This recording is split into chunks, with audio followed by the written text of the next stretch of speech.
बिस्मिल्लाहिर्रहमानिर्रहीम अस्सलाम वालेकुम। अल्लाह ताला बरकत दे आपके खानों में, आपके दस्तरखानों में, आपके रोज़गार में। आज जो रेसिपी आपके साथ शेयर कर रही हूँ वो है भुना गोश्त की रेसिपी, जो कि मैंने बीफ के साथ बनाई है। जो रेसिपी मैं आपके साथ शेयर कर रही हूँ बहुत आसान सी रेसिपी है। जब इंसान का दिल हट जाता है कढ़ाई गोश्त खा खा के, तो वो ये रेसिपी इंजॉय करता है। तो बहुत सारे घरों में पसंद की जाती है और बहुत ज़्यादा रेस्टोरेंट में ये मिलती है और बड़ी फेवरेट रेसिपी है। तो जी झटपट सी रेसिपी मैं आपके साथ शेयर कर लेती हूँ। उससे पहले जी मेरे चैनल की तरफ आ जाइए जी, सब्सक्राइब कर दीजिए, लाइक कर दीजिए, शेयर कर दीजिए और ये रेसिपी स्टार्ट कर लेते हैं। यहाँ तो सबसे पहले जी मैंने कुकर में डालना शुरू किया है गोश्त, जो कि मेरे पास 1 किलो गोश्त है और ये हड्डी वाला गोश्त है। तो यहाँ पर थोड़ा मिक्स है, मतलब कुछ हड्डी वाला है और कुछ सादा भी है। तो ये इसी तरह का जब गोश्त होता है उमूमन तो उसका टेस्ट ज़्यादा निकल कर आता है। तो यहाँ पे देखिए जी मैंने अभी तो फ़िलहाल गोश्त डाल दिया है और इसे थोड़ा सा फ्रीज़ गोश्त हुआ है, इसको वॉश करके हम फ्रीज़ कर लेते हैं। अच्छा जी, मेरी वीडियोस को एंड तक ज़रूर देख लीजिए और लाइक भी कर दीजिए और आप कमेंट करके ज़रूर बताइएगा कि आपको रेसिपी कैसी लगी है। यहाँ पर ये देखिए मैंने 1 टीस्पून इसमें लहसुन अदरक का पेस्ट डाल दिया है। मैंने तकरीबन इसमें 2 मीडियम साइज़ की प्याज थी, वो मैंने थोड़ी सी मोटी मोटी चॉप करके डाल दी है। मैंने 2 मीडियम साइज़ के टमाटर है, वो भी मैंने इसके अंदर शामिल कर दिए। अब यहाँ पर मैं नमक डाल रही हूँ, जो कि मैंने ½ टीस्पून डाला है, जो कि हमेशा से मैं नमक थोड़ा हाथ बचा कर ही डालती हूँ। यहाँ पर मैंने 1/4 टीस्पून डाल दिया हल्दी पाउडर और इसी के साथ ही मैं 1 टीस्पून इसमें मैंने डाल दिया धनिया पाउडर और 1 टीस्पून डाल दिया लाल मिर्च पाउडर। और मैं इसके अंदर इतना पानी डालूँगी कि गोश्त अच्छा सा गल जाए। तो बहुत ज़्यादा भर के हम नहीं डालेंगे, तकरीबन यहाँ मैंने 2 से ढाई गिलास पानी डाला है। और ये मैंने कुछ गरम मसाले लिए हैं, दालचीनी है, लौंग है और काले मिर्च, बस इतने ही हम गरम मसाले लेंगे। बाकी के बादियान के फूल या और बहुत सारी चीज़ें जो गरम मसाले में इंक्लूडेड है वो हम नहीं लेंगे।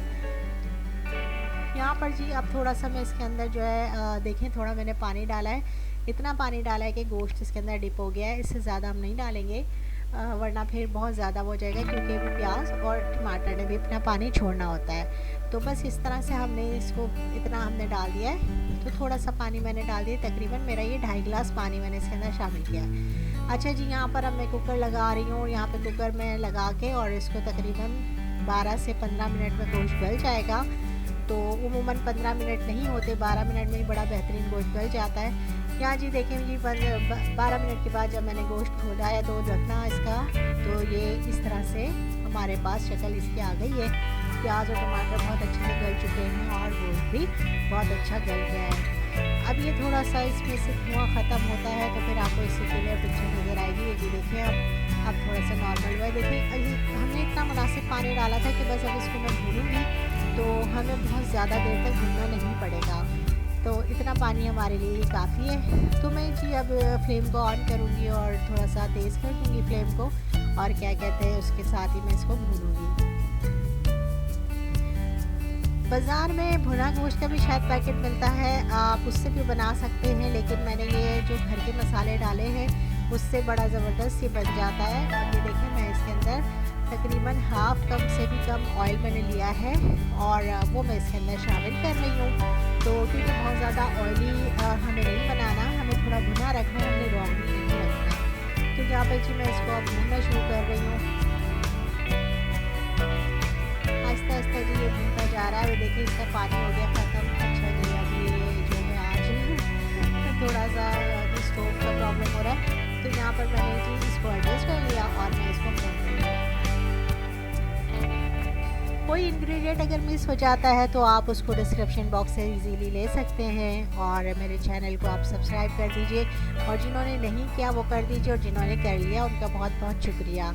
और थम्स अप भी ज़रूर कर दीजिएगा, आपके अप्रिसिएशन बहुत अच्छी लगती है और आप अप्रिशिएट करें तो बहुत अच्छा लगेगा। तो यहाँ पे जी देखिए ये भुनना शुरू हो गया है। अब इतना भूनूंगी कि इसका जो ऑयल है हमने डाला है वो थोड़ा सा ऊपर आना शुरू हो जाए। मैंने यहाँ पे नमक टेस्ट किया था तो मुझे थोड़ा कम लगा, तो मैंने तकरीबन इसमें ½ टीस्पून और डाल दिया।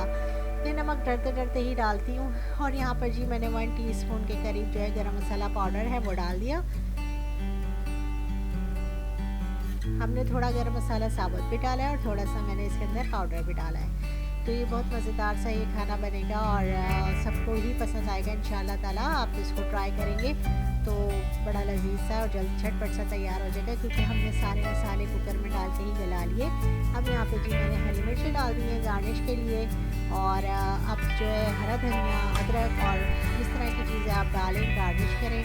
बहुत अच्छा ये इसका मज़ा आएगा। मैंने थोड़ा सा जो है हरी मिर्च इसके साथ ही डाली है ताकि हरी मिर्चों का भी इसके अंदर टेस्ट आ जाए। तो इस तरह से ये रेसिपी तो हमारी हो गई है तैयार। आप इसको एंजॉय कर लीजिए नान के साथ, बड़ा मज़ा आएगा।